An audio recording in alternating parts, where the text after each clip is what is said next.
এতিয়া তুংগত উঠিছে পৌৰ নিগমৰ নিৰ্বাচনৰ প্ৰচাৰ অভিযান প্ৰতিটো ৰাজনৈতিক দলৰ নেতা কৰ্মীয়ে দিনে নিশা এতিয়া প্ৰচাৰ চলাইছে প্ৰতিটো দলে ৱাৰ্ডসমূহ দখল কৰিবলৈ উঠি পৰি লাগিছে বিজেপি মিত্ৰজোঁটে সোমাই পৰিছে প্ৰতিটো ৱাৰ্ডত নাচি বাগি বিহু গীত গাই নিৰ্বাচনী প্ৰচাৰ চলাইছে দলীয় কৰ্মীসকলে আঙুলত এটা নাচি বাগি এনেধৰণে নিৰ্বাচনী প্ৰচাৰ চলাইছে স্টাৰ কেম্পেইনাৰ বিজেপি স্টাৰ কেম্পেইনাৰসকলে এনেদৰে দেখিব পোৱা গৈছে যে স্টাৰ কেম্পেইনাৰসকলে নিৰ্বাচনী প্ৰচাৰ এনেদৰে চলোৱা দেখিবলৈ পোৱা গৈছে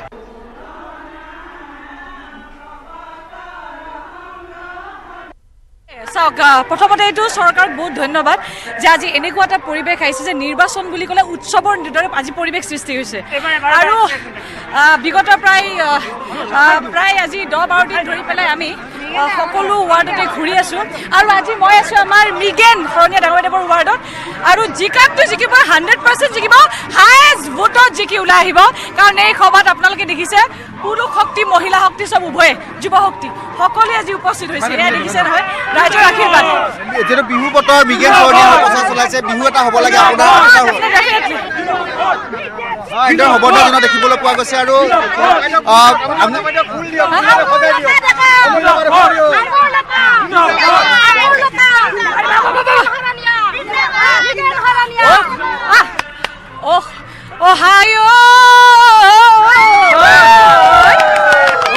দিয়াত শুনিছো পেপাৰ মাতে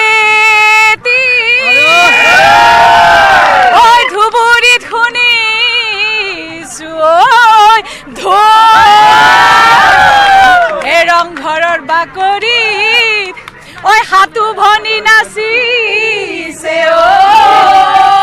হাততে যেতু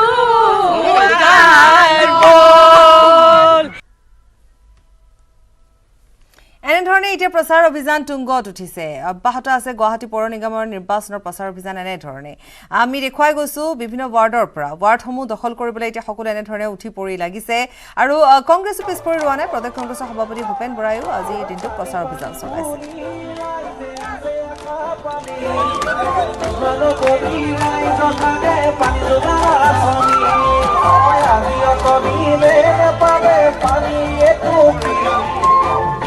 সরকারের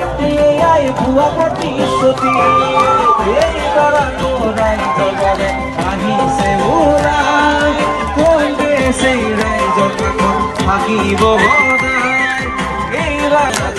আহিছে উড়াই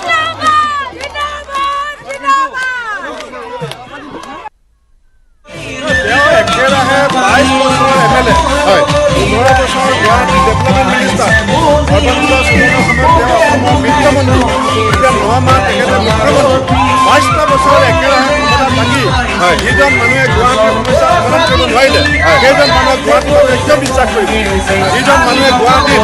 মানুহক বাৰম্বাৰ আনিম বুলি ক'লে যোৱাবাৰে এক্সপ্ৰেছ হাইৱে বনাম বুলি ক'লে বনাম বুলি ক'লে জনগোষ্ঠীক জনজাতি কৰিম বুলি ক'লে আজি 50% ষ্ট্ৰীট লাইট নজ্বলে আজি এটা ট্ৰেইন চাফা নহয় এজাক বৰষুণত গুৱাহাটী ডুবি যায় তাৰপিছত গুৱাহাটী মানুহৰ কিমান যান জনা ভুগিব এই যান জনাৰ পৰা মুক্তি পাবৰ কাৰণে ৰাইজে কংগ্ৰেছকে বাদ নতুন হোজাইত ৰেল বিভাগৰ উচ্ছেদ অভিযান পুৰণি বজাৰৰ উৰণীয়া সেতুৰ তলত আজি উচ্ছেদ অভিযান চলালে প্ৰশাসনে ৰেলৰ ভূমিত থকা কেইবাখনো ব্যৱসায়িক প্ৰতিষ্ঠানত উচ্ছেদ চলালে প্ৰশাসনে হোজাই ৰেল বিভাগৰ উচ্ছেদক লৈ তাত উত্তপ্ত পৰিস্থিতিৰ সৃষ্টি হয় উচ্ছেদৰ বিৰোধিতাৰে একাংশ ৰাইজে প্ৰতিবাদ সাব্যস্ত কৰে আৰু ইফালে যেহেতু এটা আৰক্ষীৰ বৃহৎ দলে পৰিস্থিতি নিয়ন্ত্ৰণ কৰি উচ্ছেদ অভিযান চলাই থাকে উচ্ছেদৰ পূৰ্বে একাংশ ব্যৱসায়ীয়ে বিপণীৰ পৰা তেওঁলোকৰ সামগ্ৰীসমূহ উলিয়াই নিয়ে আৰু আনহাতে উচ্চ ৰক্তচাপ জনিত কাৰণত এজন পান দোকানীৰ সেই ঠাইত মৃত্যু হয় ৰাইজৰ প্ৰতিক্ৰিয়াসমূহো আমি দেখুৱাইছিলো যে ৰাইজে জনাইছিল ৰাইজক খবৰ দিয়া হোৱা নাই কিন্তু ৰেল বিভাগৰ তৰফৰ পৰা জনোৱা হৈছে যে ৰাইজক পূৰ্বতেই খবৰ দিয়া হৈছে যেহেতু তাত এখন উৰণীয়া সেতু নিৰ্মাণ কৰাৰ কৰি আছে গতিকে এই বিপণীসমূহৰ বাবে তাত বাধা আহি পৰিছে ৰেল বিভাগৰ ভূমিত এই বিপণীসমূহ আছে গতিকে ৰাইজক অৱগত কৰা হৈছিল ইফালে ৰাইজে কৈছে ৰাইজক অৱগত কৰা হোৱা নাই তাকে লৈ তাত উত্তপ্ত পৰিস্থিতিৰ সৃষ্টি হয় কিন্তু বৰ্তমান সুকলমে তাত উচ্ছেদ অভিযান চলি আছে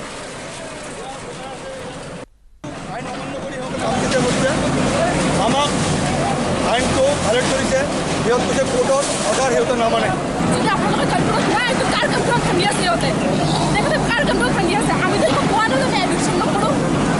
এডুকেশ্যন নকৰোঁ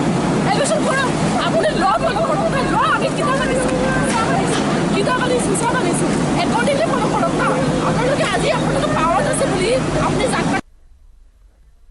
বিজেপিৰ আগ্ৰাসন ৰোধ কৰাত ব্যৰ্থ কংগ্ৰেছ দেশৰ সংকট কালত যুঁজ দিব পৰা নাই কংগ্ৰেছে কংগ্ৰেছৰ হাতত সুৰক্ষিত নহয় ভাৰতীয় সংবিধান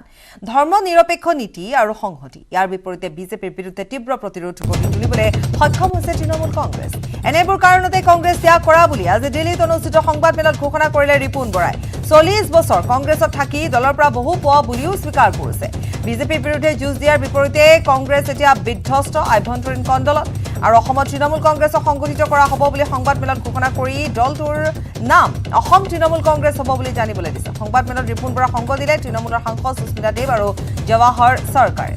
আৰু ইতিমধ্যে আমি যেহেতু এই সন্দৰ্ভত জনাই গৈছো যে আজি যেহেতু এক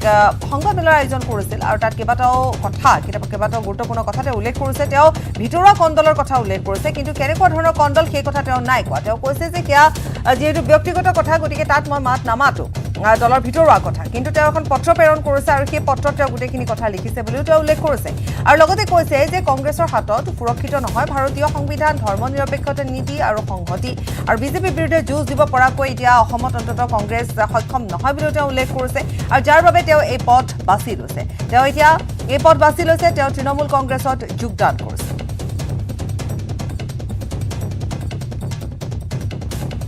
কংগ্ৰেছ দলত একনিষ্ঠভাৱে সেৱা কৰাৰ পাছত হয় কংগ্ৰেছ দলেও মোক দিছে মোক মন্ত্ৰী দিছে মোক MLA দিছে মোক MP দিছে মোক পাৰ্টিৰ সভাপতি দিছে ময়ো কংগ্ৰেছ দলক নিস্বাৰ্থভাৱে বহুত সেৱা দিছোঁ বহুত ছাৰ্ভিচ দিছোঁ মোৰ কংগ্ৰেছ দলৰ কাৰো প্ৰতি মোৰ কোনো ব্যক্তিৰ প্ৰতি মোৰ কোনো আক্ৰোশ নাই কোনো কংগ্ৰেছ দলৰ লিডাৰ সোনিয়া গান্ধী ৰাহুল গান্ধীৰ প্ৰতি মোৰ কোনো আক্ৰোশ নাই মাত্ৰ মই আইডিঅলজিকেল পইণ্টত মই কংগ্ৰেছ দল এৰিবলৈ বাধ্য হৈছোঁ ideological and strategical point Trinamool Congress it is also a Congress এইটো এটা কংগ্ৰেছেই কংগ্ৰেছৰ মূল আদৰ্শৰ পৰা এইটো পুলি উঠি গৈছে যে আমাৰ কংগ্ৰেছৰ মূল আদৰ্শ যে যিটো আজি যি ধৰণে বিজেপিয়ে গোটেই ভাৰতবৰ্ষত আগ্ৰাসন হোৱাৰ পিছত আজি আমাৰ দেশৰ সংবিধান আমাৰ দেশৰ ধৰ্ম নিৰপেক্ষতা আমাৰ দেশৰ গণতন্ত্ৰ আমাৰ দেশৰ অৰ্থনীতি আজি যি ধৰণে বিপন্ন হৈছে আপোনালোকে সকলোৱে দেখিছে আৰু আজি যি ধৰণে মানুহৰ মাজত জাত পাত ধৰ্মৰ নামত বিভাজন কৰি এটা বিষবাষ্প সৃষ্টি কৰিছে এইবিলাকৰ পৰা দেশক ৰক্ষা কৰিবৰ কাৰণে গ্ৰেণ্ড অল্ড পাৰ্টি হিচাপে কংগ্ৰেছ দলে যুঁজিব লাগিছিল আৰু যি ধৰণে যুঁজিব লাগিছিল সেই ধৰণে নুযুঁজিলে তাৰ পৰিৱৰ্তে কংগ্ৰেছ দলৰ গোটেই ৰেংক এণ্ড ফাইল সকলো নেতাই কেৱল নিজৰ ইণ্টাৰেষ্টৰ কাৰণে নিজৰ ভিতৰত ক্ষমতা কেন্দ্ৰিক অন্তৰ্কলত খোৱা কামোৰাত ব্যস্ত থাকিল বা ব্যস্ত আছে যাৰ ফলত বিজেপিয়ে অপ্ৰতিৰোধ্যভাৱে ওৱান ৱে ট্ৰেফিক হিচাপে তেওঁলোকৰ এই সৰ্বনাশী এজেণ্ডা কাৰ্য কৰিবলৈ তেওঁলোকে গৈ আছে সেইকাৰণে মই ভাবিলোঁ যে মোৰ যিমানখিনি আৰু শক্তি বাকী আছে বা আৰু যি মোৰ দক্ষতা বাকী আছে এইখিনি আৰু মই অযথা মই অপচয় নকৰোঁ কেৱল আইডিঅলজিকেল পইণ্টতে লাগি থাকি মই অপচয় নকৰি মই ভাবিলোঁ যে এনেকুৱা এটা পাৰ্টি মই দেখিলোঁ যে মমতা বেনাৰ্জীৰ নেতৃত্বত তৃণমূল কংগ্ৰেছে যি ধৰণে বিজেপিক প্ৰতিৰোধ কৰিছে যি এগ্ৰেছিভলি তেখেতে ফাইট কৰিছে গোটেই দেশৰ গণতন্ত্ৰৰ কাৰণে আৰু মমতা বেনাৰ্জীৰ যি দীঘলীয়া অভিজ্ঞতা 3বাৰকে মুখ্যমন্ত্ৰী কেইবাবাৰো সাংসদ 7বাৰকে সাংসদ কেন্দ্ৰীয় মন্ত্ৰী গোটেই ভাৰতবৰ্ষক ঘূৰি পকি তেখেতৰ সাংঘাতিক অভিজ্ঞতা আৰু সেইকাৰণে মই তেখেতৰ এই আদৰ্শৰ প্ৰতি মই অনুপ্ৰাণিত আৰু এই মুহূৰ্তত আমি সংযুক্ত হ'ম ৰাজীৱ চক্ৰৱৰ্তীৰ সৈতে दिल्लीर संवाददाता गतिके आमी ए मुहूर्तर कथा पातिम जी राजीव जबकि टीएमसी में उसने ज्वाइन किया और उन्होंने अभी हाल ही में कांग्रेस से उसने रिजाइन दी और टीएमसी में ज्वाइन किया जबकि उन्होंने 40 साल उसने लगातार कांग्रेस के लिए उसने काम किया तो फिलहाल उन्होंने एक प्रेस मीट दी और जिसमें उन्होंने बहुत सारी बातें कही हम आपसे भी जानना चाहेंगे इसके अलावा उन्होंने और क्या क्या कही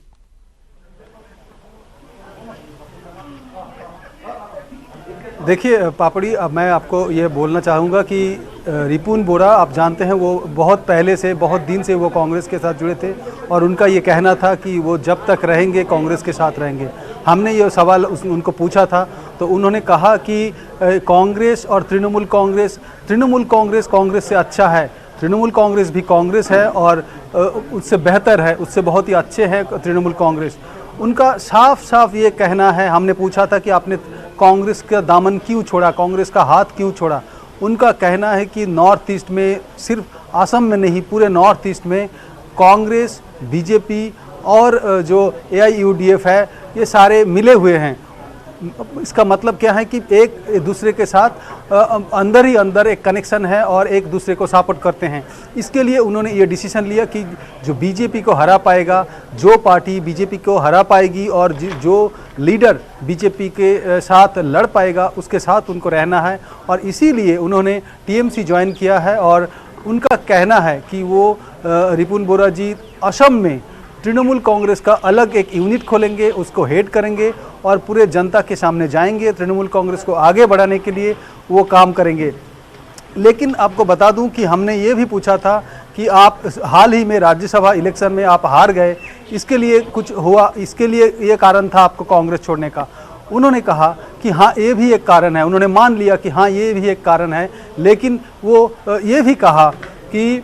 राज्यसभा इलेक्शन जब हुआ तब उन्होंने देखा कि कांग्रेस के अंदर से ही क्रॉस वोटिंग हुआ है।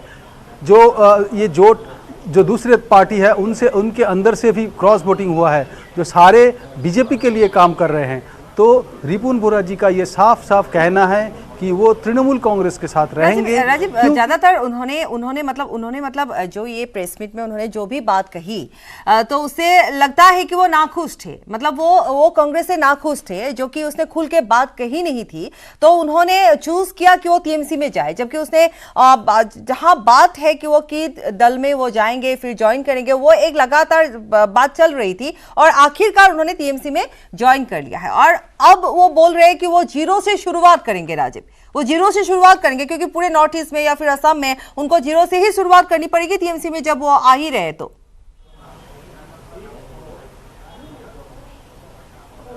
जी, क्योंकि देखिए तृणमूल कांग्रेस का नॉर्थ ईस्ट में कुछ है नहीं, असम में भी कुछ है नहीं, तो शुरुआत अगर करना है तो जीरो से ही करना है। और उन्होंने वो मान लिया। हमने ये पूछा था क्यों ज्वाइन किया आपने तृणमूल कांग्रेस, क्यों, इसके पीछे क्या राज है, राज्यसभा आना है या दूसरा कुछ लेना है। उन्होंने कहा कि ये सब छोटे हैं, ये सब इशू छोटी है, इसके लिए नहीं है। ये तृणमूल कांग्रेस को आगे बढ़ाने के लिए, खास करके बीजेपी को हराने के लिए उनको लगा कि ममता बनर्जी ही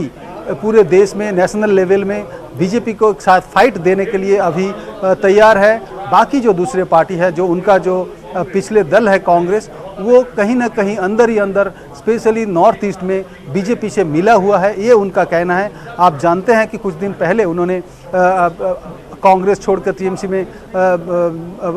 ज्वाइन किया है। तो हमने पूछा कि TMC क्यों, दूसरे पार्टी, तो उनका ये भी कहना है कि TMC मतलब कांग्रेस ही है, दूसरे टाइप का कांग्रेस है, तृणमूल कांग्रेस है, तो इसलिए तृणमूल कांग्रेस में जाना है।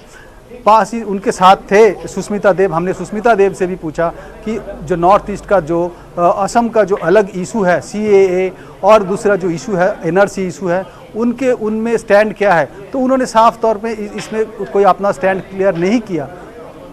लेकिन कहीं ना कहीं ये सवाल उठ रहे हैं कि राज्यसभा एक सीट, राज्यसभा सांसद जो पद है,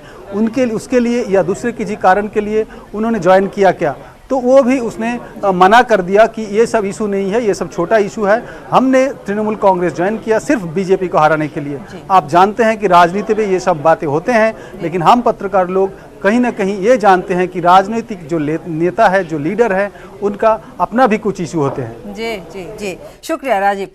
राजीव चक्रवर्ती, शुक्रिया आपको। और जबकि आज रिपुन बोरा ने जो प्रेस मीट दिया है, আমি এতিয়া যদি কওঁ যে ৰিপুন বৰাই যিখন সংবাদ মেলৰ আয়োজন কৰিলে, সেই সংবাদ মেলত যিহেতু তেওঁ বাৰম্বাৰ এটা কথাই উল্লেখ কৰিলে যে বিজেপিক যদি প্ৰতিহত কৰিব পাৰে সেয়া হৈছে তৃণমূল কংগ্ৰেছ, আৰু সেইবাবে তেওঁ তৃণমূল কংগ্ৰেছত যোগদান কৰিলে। গতিকে তেওঁৰ মাথো এটাই কথা, তেওঁ অন্য ধৰণৰ কোনো কথা ক'ব বিচৰা নাই। তেওঁ নিজৰ দলৰ কথা কৈছে যে তেওঁৰ কংগ্ৰেছ, অসম কংগ্ৰেছ বৰ্তমান একেবাৰে দুৰ্বল স্থিতিত আছে। গতিকে ক'ৰবাত নহয় ক'ৰবাত বিজেপিৰ সৈতে মিলি আছে, আৰু যিহেতু ৰাজ্যসভা নিৰ্বাচনৰ সময়ছোৱাতে কথাবোৰ পোহৰলৈ আহিছিল, গতিকে তেওঁ তাকে লৈ তেওঁ যিহেতু অসন্তুষ্ট, আৰু সেইবাবে তেওঁ TMC যোগদান কৰিলে, তৃণমূল কংগ্ৰেছত যোগদান কৰিলে। আৰু তেওঁ এইটো কথাও উল্লেখ কৰিছে যে তেওঁৰ যেতিয়ালৈকে শক্তি থাকে তেওঁ তৃণমূল কংগ্ৰেছত থাকি তেওঁ জিৰোৰ পৰা অৰ্থাৎ শূন্যৰ পৰা তেওঁ পুনৰ ৰাজনীতি আৰম্ভ কৰিব গতিকে এনে ধৰণৰ বহু কথাই আজিৰ দিনটোত ৰিপুন বৰাই ক'লে যিহেতু এটা চৰ্চাৰ বিষয় হৈ আছিল যে ৰিপুন বৰাই তৃণমূল কংগ্ৰেছত কিয় যোগদান কৰিলে কিন্তু এই সংবাদমেলৰ পাছত কিন্তু এই কথা স্পষ্ট এতিয়াও নাই হোৱা আচলতে তেওঁ কি কাৰণত তেওঁ সঁচাকৈ বিজেপিক প্ৰতিহত কৰিবৰ বাবেই তৃণমূল কংগ্ৰেছত যোগদান কৰিলে নে তেওঁ ৰাজ্যসভা নিৰ্বাচনৰ সময়ছোৱাত তেওঁ পৰাজয় বৰণ কৰাৰ পিছত তেওঁ হয়তো অসন্তুষ্ট হৈ পৰিল দলীয় কৰ্মীৰ প্ৰতি হয়তো তেওঁৰ বিশ্বাস ভংগ হ'ল মোহভংগ হ'ল নে অন্য কিবা সেই সকলোবোৰ অনাগত দিনত জানিব পৰা যাব